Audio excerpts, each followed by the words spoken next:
चलो हो भैया डुबकी लगैबै वर्णमाला के बानी में, स्वर व्यंजन के साथ देते हर जुबानी में। चलो हो भैया डुबकी लगैबै वर्णमाला के बानी में, स्वर व्यंजन के साथ देते हर जुबानी में। आज हुआ पुनः आपके क्लास में हिंदी व्याकरण शुरू किया जा रहा है और हिंदी व्याकरण में जो सबसे महत्वपूर्ण चीज़ जिसके आधार पर हम संधि सही से सीख सकते हैं, और ये व्याकरण का कुर्सी कहिए, जैसे घर बनाते हैं तो कुर्सी आधार की आवश्यकता होती है। पुनः बाबू चाटदार, मसालेदार और धमाकेदार क्लास लेकर मैं उपस्थित हूँ वर्णमाला का। तो वर्णमाला जिसको इंग्लिश में अल्फाबेट कहते हैं, वो वर्णमाला को इंग्लिश में क्या कहते हैं? अल्फाबेट कहते हैं। और ये वर्णमाला किसे कहा जाता है? वर्णमाला तो जानते हैं मोती का लगा मैंने धागा में दे देकर तब क्या करते हैं? माला तैयार करते हैं, नहीं? उसी प्रकार वर्ण का जो माला है, वर्ण का जो परिवार है, वर्ण का जो समूह है, वर्ण का जो सदस्य है, व्यवस्थित रूप से उसी को क्या कहते हैं? वर्णमाला। वर्णों के व्यवस्थित एवं क्रमबद्ध समूह को क्या कहा जाता है? वर्णों के व्यवस्थित एवं क्रमबद्ध समूह को क्या कहते हैं? इसको इंग्लिश में क्या कहते हैं? अल्फाबेट कहते हैं। तो देखिए अ से लेकर अक्षर त्र ज्ञ तक जो पढ़ते हैं वह अव्यवस्थित रहता है कि व्यवस्थित होता है? व्यवस्थित होता है, क्रमबद्धता के साथ है। इसका मतलब वो क्या है? वर्णमाला है। वर्णमाला किसे कहते हैं? वर्णों के व्यवस्थित एवं क्रमबद्ध समूह को वर्णमाला कहते हैं। आपके मन में प्रश्न उत्पन्न होता होगा, वर्ण को तो सजा देंगे, व्यवस्थित तो कर देंगे, लेकिन वर्ण किसका नाम है? वर्ण क्या चीज होता है? तो वो देखिए, वर्ण आप हिंदी ग्रामर में भी पढ़ते हैं और इंग्लिश ग्रामर में। वर्ण को इंग्लिश में क्या कहते हैं? लेटर। वर्ण को इंग्लिश में क्या कहते हैं? और इसकी संख्या इंग्लिश में कितना है? 26। इसकी संख्या कितनी है? 26। इंग्लिश ग्रामर में लेटरों की संख्या 26 और हिंदी व्याकरण में वर्णों की कुल संख्या है 52। तो देखिए वर्ण किसे कहते हैं? आप तो याद किए होंगे, वर्ण उस महेंद्र सिंह धोनी को कहते हैं जिसने क्रिकेट से संन्यास ले लिया। ये नहीं कहना है। वर्ण उस मूल ध्वनि को कहते हैं, मूल साउंड को कहते हैं, मूल आवाज को कहते हैं जिसे खंड या टुकड़ा नहीं कर सकते हैं, वो उसे क्या कहते हैं? ये तो शुरू से ही परिभाषा याद करते आए, लेकिन आज कुछ स्टैंडर्ड परिभाषा को तैयार करते हैं। वह भाषा के आधार पर वर्ण परिभाषा देंगे। और पहले वो जान लीजिए 26 गुने 2 बराबर कितना? 26 गुने 2 बराबर कितना? इसका मतलब अंग्रेजी का लेटर में हम कितना से गुना कर देंगे? 2 से गुना कर देंगे तो किसका वर्ण आ जाएगा टोटल? हिंदी व्याकरण में टोटल वर्णों की संख्या आ जाएगा। अंग्रेजी वर्ण गुने 2 बराबर क्या? हिंदी का वर्ण। तो 26 गुने 2 बराबर। अच्छा बुआ, वर्ण को कौन सी भी कहते हैं? वर्ण को दूसरा नाम क्या किसी से जानते हैं? अक्षर। वर्ण को बुआ क्या कहते हैं? अक्षर। ओ माने क्या? नहीं। अक्षर माने क्या होता है? नष्ट, खंड या टुकड़ा। बताइए वर्ण को कौन सी भी कहते हैं? वर्ण को कौन सी कहा जाता है? अक्षर में 2 है शब्द, एक है कौन सी? ओ माने? ओ माने? अक्षर माने नष्ट, खंड या टुकड़ा। बताइए वर्ण को अक्षर भी कहते हैं, जिसे खंड या टुकड़ा नहीं कर सकते हैं उसी को वर्ण कहते हैं। एक दूसरा परिभाषा देंगे, भाषा की जो लघुतम इकाई है, लघु माने क्या? छोटी। भाषा की लघुतम या भाषा की छोटी इकाई को क्या कहते हैं? इंग्लिश में क्या कहते हैं? लेटर। अच्छा देखिए हिंदी व्याकरण में टोटल वर्णों की संख्या, इंग्लिश ग्रामर में लेटरों की संख्या 26 में 2 से गुना करते कितना होता है? 52। वर्ण को ही क्या कहते हैं? अक्षर। अक्षर की कौन चीज से मिलकर बना है? ओ और क्षर। ओ माने? अक्षर माने नष्ट, खंड या टुकड़ा। बताइए बुआ वर्णमाला किसे कहते हैं? वर्णों के व्यवस्थित एवं क्रमबद्ध समूह को इंग्लिश में क्या कहते हैं? अल्फाबेट। वर्णमाला समझे तो इसका मतलब वर्ण क्या चीज होता है? तो वर्ण किसे कहते हैं? भाषा की जो छोटी इकाई है। आपके मन में प्रश्न उत्पन्न होता होगा, भाषा क्या है? आज भाषा ना होती, आप लोग भी बैठे होते, हम भी चुपचाप खड़े होते, किसी दुकान पर चले जाते तो सामान लाने के लिए तो दुकानदार भी मुंह ताकते रहता और हम भी मुंह देखते ही रह जाते। लेकिन भाषा का बहुत बड़ा योगदान है। भाषा ना होती अपना विचार को अभिव्यक्त नहीं कर पाते। बताइए, भाषा ही अगुआ है, मध्यस्थता का काम करता है, जो एक दूसरे के विचार का आदान प्रदान होता है, लेन देन होता है। मनुष्य कैसा प्राणी है? सामाजिक प्राणी है। समाज में रहकर जब तक विचार का आदान प्रदान नहीं करेगा तब तक उसका हर आवश्यकता की पूर्ति नहीं हो सकती है। हर आवश्यकताओं की पूर्ति के लिए विचारों का आदान प्रदान करना होता है, भावनाओं को जानना होता है, इसलिए भाषा की आवश्यकता होती है। भाषा क्या है? भाषा जिसके माध्यम से अपने विचारों का हम क्या करते हैं? विचारों का आदान प्रदान करते हैं, लेन देन करते हैं, अभिव्यक्त करते हैं। भाषा क्या है? जिसके माध्यम से अपने विचारों को अभिव्यक्त करते हैं, उसी को क्या कहते हैं? भाषा। भाषा के कितने रूप? मुख्य रूप से तो ये है, लिखित और मौखिक। एक है लिखित भाषा, एक है मौखिक भाषा, एक है सांकेतिक भाषा। वो एक कौन सी है? लिखित, मौखिक और सांकेतिक। कौन कौन है? लिखित, मौखिक और सांकेतिक। अगर आपको स्कूल में छुट्टी लेनी होती है, एक एप्लीकेशन लिखते हैं, 5 दिन की छुट्टी चाहिए प्रधानाध्यापक के पास। इसका मतलब अपना अभिव्यक्ति लिखित रूप से किए या मौखिक रूप से? वह लिखित भाषा हुआ। आ कहे सर जाए 5 दिन के बाद हम स्कूल आए, एकरा बुआ हम कौन सी कहवे? मौखिक भाषा। अगर इशारा देते हैं, सर जी 5 दिन आओ ना, बोला नहीं लेकिन इशारा मार दिया, किसी कहते चलो घूमने के लिए, वो कौन सी हुआ? सांकेतिक भाषा। जिसके माध्यम से अपने विचारों का हम आदान प्रदान करते हैं, उसी को क्या कहते हैं? उसी को क्या कहते हैं? अगर लिखित रूप से अपना विचार अभिव्यक्त करते हैं, वो उसे क्या कहते हैं? अगर मौखिक रूप से अपना विचार अभिव्यक्त करते हैं, अगर इशारा करके करते हैं, और ज्यादातर अभी गर्मी का टाइम है, दूसरे के खेत में या गाछी में जाते हैं टिकला तोड़ने के लिए, और साथी को बुलाना होता तो इशारा मारते हैं, चल तो कह उस ज्यादातर ना लिखित का प्रयोग करते, ना ही मौखिक का। भी कौन भाषा का अधिकतर? सांकेतिक का प्रयोग करते। वही भाषा की छोटी इकाई हुआ क्या कहलाता है? वर्ण को ही क्या कहते हैं? इसका मतलब अक्षर को खंड टुकड़ा नष्ट नहीं कर सकते हैं। और देखेंगे बुआ वर्णों के भेद, माने वर्ण के क्या गो संतान, क्या गो बाल बच्चा। तो वर्ण का 2 गो संतान माने 2 भेद। बड़का बेटा का नाम कौन सी? स्वर। और उसकी संख्या कितनी? स्वर की संख्या 6 देख रहे हैं, इसमें कितना है? 5, 6, 5। बताइए स्वर की संख्या कितनी है? अब आपके मन में प्रश्न उत्पन्न होता होगा, स्वर किसे कहते हैं? जो स्वतः उच्चारित होता है, जिस वर्णों के उच्चारण में दूसरे वर्णों की सहायता नहीं ली जाती है। किसका मतलब? विकलांग नहीं है, अपने बलबूते अपने पैर पर चलने वाला। लेकिन व्यंजन क्या है? विकलांग है, सहारा क्या कर लेकर? जीते स्वर, मरते स्वर, देख तमाशा स्वर का। स्वर के बिना व्यंजन का कोई अस्तित्व है ही नहीं। किसके सहायता से उच्चारित होता है? बताइए, हिंदी व्याकरण में स्वर की संख्या देख रहे हैं क्या है? 6, 5। अब देखिए 11 जानना तो बहुत आसान है। अभी नहीं कहिएगा जब हम सीटेट की तैयारी करे छो, हम बीपीएससी का 2023 में देखे परीक्षा कर तैयारी, बिहार पुलिस, दरोगा, 9वां, 10वां, 6ठा, 8वां, ही नहीं कहिएगा सर जी ओआ कौन सी पढ़ा रहे, गार्जियन मार्को करेंगे 10वां में जाकर। ओआ तुम पढ़ने गया, इंटर में जाकर ओआ पढ़ेगा, 11वीं में ओआ पढ़े, जब तक ओआ के ज्ञान नहीं तब तक संधि की ज्ञान नहीं। बुआ पूरे वर्ण से ही तो शब्द का निर्माण हुआ है, इसलिए वर्ण को जानना पड़ेगा। टोटल 52 जो वर्ण है उसको हर चीज को सीखना पड़ेगा।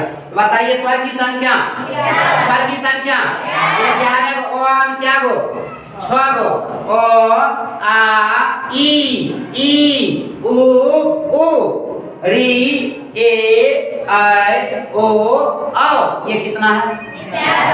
देखिए ओ बोलिए कोई दूसरा वर्ण आ रहा है, आ बोलिए कोई दूसरा वर्ण आ रहा है, ई बोलिए कोई दूसरा वर्ण आ रहा है। स्वतः उच्चारित होने वाला, बिना किसी सहायता बोली जाने वाला जो वर्ण है, जो किसी सहायता नहीं लेकर स्वतः उच्चारित होता, उसे क्या कहते हैं? स्वर की संख्या। और व्यंजन की संख्या है 33। किसका सहारा लेता है? स्वर की संख्या। व्यंजन की संख्या, इसके भी 3 संतान, जो वर्ण को पोता पोती लगेगा नहीं। बताइए स्वर के कितने भेद? स्वर के कितने भेद? कौन कौन? हरस स्वर, हरस स्वर की संख्या 4, जिसके उच्चारण में कम समय लगेगा। जिस स्वर के उच्चारण में हुआ क्या लगेगा? कम समय लगेगा। ओ कम समय लगेगा। आ उससे अधिक समय लग रहा है। उससे भी अधिक समय लग रहा है। जिसमें कम समय लगेगा उसे क्या कहेंगे? हरस स्वर। और जिसमें हरस से दुगुना समय लगेगा उसे क्या कहेंगे? और जिसमें ये दोनों से भी अधिक समय लगेगा उसे, ये तो जान रहे हैं। छोट का, बार का, छोट की, बार की, मंजली और बार की ना। तो समझ रहे हैं इस स्वर की, मैंने हर स्वर की संख्या क्या हो? अच्छा इसमें मात्रा। अब देखिए एक चीज, मात्रा समझिए। मात्रा किसे कहते हैं? कौन सी बुआ? मात्रा। वर्णों के उच्चारण में जो समय लगता है उसी को क्या कहते हैं? वर्णों के उच्चारण में जो समय लगता है उसे क्या कहते हैं? मात्रा कहते हैं। तो बताइए हर स्वर में दूसरा वर्ण नहीं है, इसलिए एक मात्री कहेंगे। एक ही मात्रा, दूसरा कुछ नहीं है। अच्छा दीर्घ स्वर को क्या कहेंगे? द्विमात्रिक। और इसमें क्या मात्रा है? 3 गो मात्रा है। बताइए जो एक मात्रिक स्वर होगा उसे क्या कहेंगे? हरस स्वर। और जो द्विमात्रिक होगा उसे क्या कहेंगे? और जो त्रिमात्रिक होगा, जिसके उच्चारण में कम समय लगेगा, हरस स्वर की संख्या, दीर्घ स्वर की संख्या 7, हरस स्वर की संख्या 4, दीर्घ स्वर की संख्या 7। और जो है 7 को इसके उच्चारण में अधिक समय लगता है। 2 मात्रा। थोड़ा समझिए 2 मात्रा कैसे है। देखिए ओ जोर ओ बराबर, तो बताइए आ में क्या मात्रा है? 2। छोट की जोर बड़ की बराबर कौन सी? बड़ की। या छोटका जोर छोटका बराबर, देख रहे हैं ना? 2 मात्रा है कि नहीं? 4 गो जो वर्ण यहाँ है इसको हम संयुक्त स्वर कहते हैं। इसे कौन स्वर कहते हैं? इसे वो कौन स्वर कहते हैं? संयुक्त स्वर। कैसे? ओ जोर हरस ई बराबर क्या? 1। संयुक्त रूप से 2 वर्ण मिला हुआ है। अब देखिए आई की बात करते हैं तो ओ जोर ए बराबर क्या? आई। तो समझ रहे हैं। और ओ जोर हरस उ बराबर ओ जोर ओ बराबर कौन सी? औ। बताइए 4 गो संयुक्त वर्ण कौन है? ए आई ओ औ। ये कौन स्वर है? संयुक्त स्वर है। संयुक्ताक्षर नहीं, संयुक्त स्वर है। इसमें 2 वर्ण है। जैसे कि देखते हुए गण जोर इस बराबर क्या होता है? गणेश। जैसे देखिए 1 जोर 1 बराबर कौन सी? 1। अब देखिए क्या है? ओ जोर हरस उ बराबर क्या? ओ। ओ जोर ओ बराबर कौन सी? ओ। अ होता है। ये सब को बुआ कौन स्वर कहेंगे? संयुक्त स्वर। संयुक्त स्वर की संख्या क्या है? संयुक्त स्वर की संख्या, हरस स्वर की संख्या 4। केकरा बोले कम समय लगे छे? हरस को। आ कौन अधिक लग रहा है? हरस स्वर को लघु स्वर भी कहते हैं और बुआ दीर्घ स्वर को गुरु स्वर भी कहते हैं। हरस स्वर को लघु स्वर और दीर्घ स्वर को गुरु स्वर। और जिसके उच्चारण में कम समय लगेगा, जो एक मात्रिक होगा जो द्विमात्रिक होगा जिस स्वर के उच्चारण में हरस से दुगुना समय लगेगा और जिस स्वर में हरस और दीर्घ से भी अधिक लगेगा जो त्रिमात्रिक होगा उसे बउआ क्या कहेंगे? उसे क्या कहेंगे? अब बउआ हम आगे जानते हैं, आगे अध्ययन करते हैं जो व्यंजन वर्ग। आप व्यंजन के भी कितने वेद? 3। अब वो आगे क्या पढ़ा रहे हैं? कौन सी पढ़ाएंगे? व्यंजन के कितने वेद? 3। वो आप कौन सी जानेंगे? व्यंजन वर्ण। व्यंजन वर्ण किसे कहते हैं? जो स्वर की सहायता से बोला जाता है। जो किसकी सहायता से? स्वर की सहायता से उसे क्या कहते हैं? बोलिए क्या कहा जाता है? जिसको हम इंग्लिश में क्या कहते हैं? कॉन्सोनेंट। जो स्वर है उसे क्या कहते हैं? वोवेल कहते हैं ना। तो देखिए बुआ क्या है व्यंजन, जैसे कि क हलंत जोर अ बराबर कौन सी? तो अ कौन सी है? अ कौन सी है? स्वर। ये दोनों मिला दिए तो कौन सी बना? को। तो किसका सहायता लिए? स्वर है, स्वर की सहायता से बोला गया इसलिए को एक क्या है? व्यंजन है। अच्छा बताइए चौ हलंत जोर आ बराबर? चौ हलंत जोर आ बराबर 4। बताइए चौ हलंत में कौन सी दिए हैं? आ स्वर है कि व्यंजन है? ये स्वतः उच्चारित होने वाला है। जब आ लगाए तो बना कौन सी? चा। अच्छा ये कौन सी है? व्यंजन है। अगर वो आप को हलंत जोर ओ देते हैं तो क्या हो जाता है? को हलंत जोर ओ देते हैं तो कौन सी होता है? को। तो बताइए ये सब में ओ आ ओ जो भी लिखे हैं ये उच्चारण में कौन सी सहायता नहीं है? स्वर। जो स्वर की सहायता से बोलते हैं उसे क्या कहते हैं? और जो स्वतः उच्चारित होता है उसे क्या कहते हैं? अब देखिए व्यंजन के कितने वेद? व्यंजन के 3। व्यंजन वर्ग किसे कहते हैं? जो स्वर की सहायता से बोला जाता है। जो किसकी सहायता से? देखिए पहला व्यंजन वर्ण के 3 भेद में पहला है स्पर्श व्यंजन। जब हम वर्ण का उच्चारण करते हैं, उच्चारण स्थान अगला वीडियो में पढ़ाया जाएगा। कौन वर्ण मुंह के किस भाग से बोला जाता है, ट्रिक के साथ आसान तरीका से उच्चारण स्थान आपको बुलवा कर दिखवा कैसे कैसे कहाँ से उच्चारित होता है ये आपको बताया जाएगा। सिर्फ याद नहीं कराया जाएगा, उसी से समझ जाइएगा उच्चारण स्थान कहाँ कहाँ से होता है। हुआ क्या है? व्यंजन वर्ण के कितने भेद? 3। पहला क्या है? स्पर्श व्यंजन। स्पर्श व्यंजन होता है क्या? वो 25 गो। क वर्ग से लेकर कहाँ तक? क वर्ग तक। क वर्ग से लेकर क वर्ग से लेकर क वर्ग तक। बताइए क वर्ग में क्या होगा? 5 हुआ। च वर्ग में 5। ड वर्ग में 5। त वर्ग में 5। प वर्ग में 5।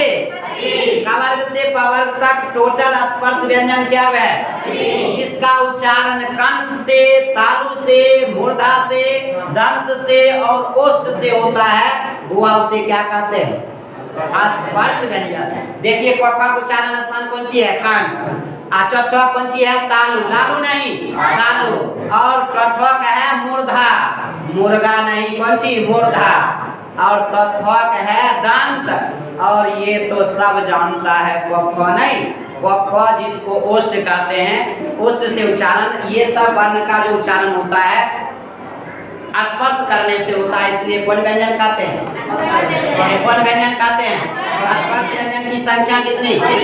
अब वो अंतस्थ व्यंजन। अंतस्थ व्यंजन क्या होता है? जो शरीर के किसी भाग में जब हम उच्चारण करते हैं य र ल व तो कहीं स्पर्श नहीं होता। अंतस माने अंदर से निकलता है, उसे क्या कहते हैं? अंतस्थ व्यंजन कहते हैं। अंतः माने क्या होता है? अंदर से, बिना किसी स्पर्श किए हुए मुख से सीधे उच्चारित होता है, वह अंतस्थ व्यंजन क्या है? 4 कौन? य र ल व। याद रखिएगा अंतस्थ व्यंजन की संख्या कितनी? 4। और उस व्यंजन उस माने कौन सी? गर्मी होइ छे, गरम होइ छे। अभी गर्मी के समय भी है। कभी कभी कहते हैं बाप रे शरीर हमरा उसन दिल के ना, उष्ण हीट जिसको कहते हैं। तो जिस वर्ण के उच्चारण में क्या होगा? मुंह से कौन वायु?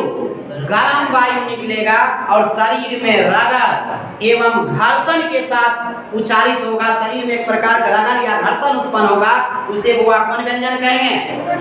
उस व्यंजन की कौन कौन है? तालव्य स, मूर्धन्य स, दंत स और ख। उस व्यंजन की संख्या जो रगड़ एवं घर्षण के साथ बोला जाता है।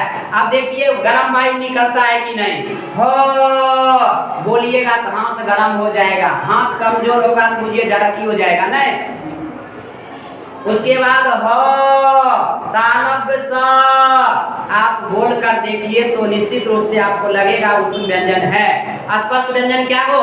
स्पर्श व्यंजन, अंतस्थ व्यंजन, उस व्यंजन जरूरत पड़ते संधि पढ़े में, इसके बिना आप संधि नहीं समझ पाइएगा। आयोग वाह क्या है? दो गो, ना स्वर है ना ही व्यंजन है। अयोगवा कौन सी है? ना स्वर है ना ही व्यंजन है। स्वर के माथा पर एक लड्डू दे दिए, स्वर के माथा पर एक लड्डू दे दिए तो कौन सी हुआ? आंग। एकरा सामने में दो लड्डू रख दिए तो कौन सी बोले? आ। माने स्वर के ऊपर और साइड में रखकर हम जो अयोगवा का निर्माण करते हैं। अयोगवा ना स्वर है ना ही हुआ क्या है? व्यंजन है। अयोगवा कौन सी है? ना स्वर है ना ही व्यंजन है। इसकी संख्या कितनी है? दो, अनुस्वर और विसर्ग। कौन सी है? अनुस्वर और विसर्ग। अब देखिए हिंदी का दो अपना व्यंजन है, हिंदी व्याकरण का दो अपना व्यंजन कौन कौन सी कौन कौन है? र और ढ। ढ सुने हैं ना, उसमें नीचे बिंदु देकर दो बनाते हैं, जिसका प्रयोग शुरू में नहीं किया जाता है। इस वर्ण का प्रयोग कहाँ होता है? बीच में या अंत में, बीच में या। अब देखिए जैसे ढाल अगर लिखते हैं तो ढाल अगर ऐसे लिखते हैं तो आपका क्या है? सही है। अगर कहीं ऐसे लिखते हैं तो ये आपका क्या है? गलत है। अगर ढोलक लिखते हैं तो ऐसे आपका क्या है? सही है। आई बिंदु दे देंगे तो क्या हो जाएगा? गलत। अच्छा देखें राम ऐसे लिखा हुआ, इसका प्रयोग शुरू में नहीं, तो राम भी देखे हमने तो आप ऐसे लिखा हुआ देखेंगे। हाँ देखे हमने लड़कपन अगर लिखा हुआ तो ये बीच में प्रयोग किया जाता है। हिंदी का तो अपना व्यंजन कौन कौन है? र और ढ, जिसका प्रयोग कहाँ किया जाता है? बीच में किया जाता है, मध्य में और या अंतिम में। तो अयोगवा की संख्या दो। हिंदी का दो अपना व्यंजन कौन कौन है? र और ढ।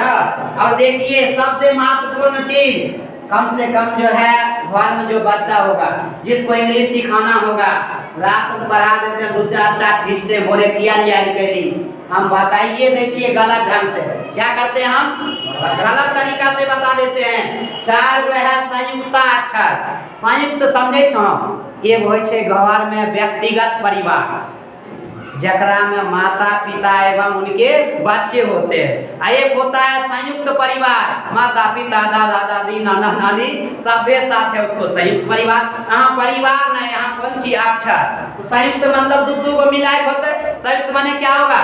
दो दो को मिलाकर। तो जैसे अक्षर है, त्र है, ज्ञ है और क्या है? स्र है। देखिए अक्षर में कौन कौन दो वर्ण है? को और मूर्धन्य स। को हलंत जोड़ मूर्धन्य स बराबर, तो हलंत जोड़ र बराबर, जो हलंत जोड़ य बराबर, तालब सो हलंत जोड़ र बराबर, तालब सो हलंत जोड़ र बराबर। संयुक्त अक्षर क्या हो? अक्षर त्र ज्ञ और स्र, अक्षर त्र ज्ञ और स्र। सबसे महत्वपूर्ण चीज सीखिए, बच्चा का अगर आप पढ़ाते हैं, कोचिंग ही पढ़ाते हैं, स्कूल में ही पढ़ाइएगा, अपने घर एक बच्चा को पढ़ाइएगा तो याद रखिएगा, उसको ये नहीं बताएंगे के ऐसे कभी देखो बउआ अक्षर में दू वर्ण छै, एगो क छै और क हलंत छै और मूर्धन्य स। उ बच्चा जानै छै केस होय छै क आ एस एस से अक्षर तुरंत लिख देते कौन ची? के एस एस। अब तुरंत ई नहीं बतेबे टी आर कबे देखो तुरंत दू वर्ण छै, एगो त हलंत एक र, तुरंत लिख देते कौन ची? T R. बताइए संयुक्त अक्षर क्या हो? हुआ। टोटल वर्ण की जानकारी दे दी गई, लगभग बढ़िया से आप लोग समझ भी गए होंगे। आप जवाब दीजिए, 10 क्वेश्चन करते हैं। वर्णमाला किसे कहते हैं? वर्णों के क्रमबद्ध समूह को वर्णमाला कहते हैं। भाषा की लघुतम इकाई क्या कहलाता है? जिसके उच्चारण में कम समय लगता है, जिसके उच्चारण में हर्ष से दुगुना समय लगता है, जिसके उच्चारण में दोनों से अधिक लगता है।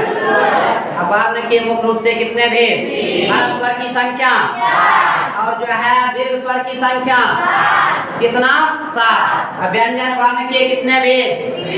व्यंजन किसकी सहायता से? स्वर की सहायता से। स्वर कैसे? अपने आप, दूसर के हेल्प नहीं लेता, दूसरे की सहायता नहीं लेकर बोला जाता है। बताइए इसके 3 भेद है। स्पर्श व्यंजन की संख्या, अंतस्थ व्यंजन की संख्या। अंतस्थ व्यंजन कौन कौन है? य, र, ल, व। अब बताइए उस व्यंजन कितना है? 4। कौन? तालव्य स्वर, मूर्धन्य स्वर, ध्वनि स्वर। अब बताइए कोई प्रकार की दिक्कत? अभी तक हम वर्ण की परिभाषा खाली याद करते थे, असंयुक्त अक्षर याद रहेगा ना? अपना खातिर तावे वाला पीढ़ियों खातिर याद रखबे, इंग्लिश समझावे खातिर। और सबसे महत्वपूर्ण चीज देखिए, 6 हलंत जोड़ आ तो हलंत जोड़ रो, तो आप क्या लिखिएगा? छात्र। इसलिए लिखिएगा 6 का 6, तो में रो मिला देंगे तो कौन सी हो जाएगा? तो। इसलिए भी समझने के लिए समझिए। तो क्या कोई प्रकार की दिक्कत समझने में? कहीं पर जितना बताया गया, अगर समस्या है तो बोलिए, नहीं तो अगले क्लास में फिर दिया जाएगा, उस समस्या का निदान किया जाएगा। और प्रयास कीजिएगा ये जो वीडियो बनाया गया बहुत ही बेहतरीन ढंग से लाइक, शेयर और सब्सक्राइब, जिससे बेहतर हो और दूसरे तक पहुंच सके। अगले क्लास में उच्चारण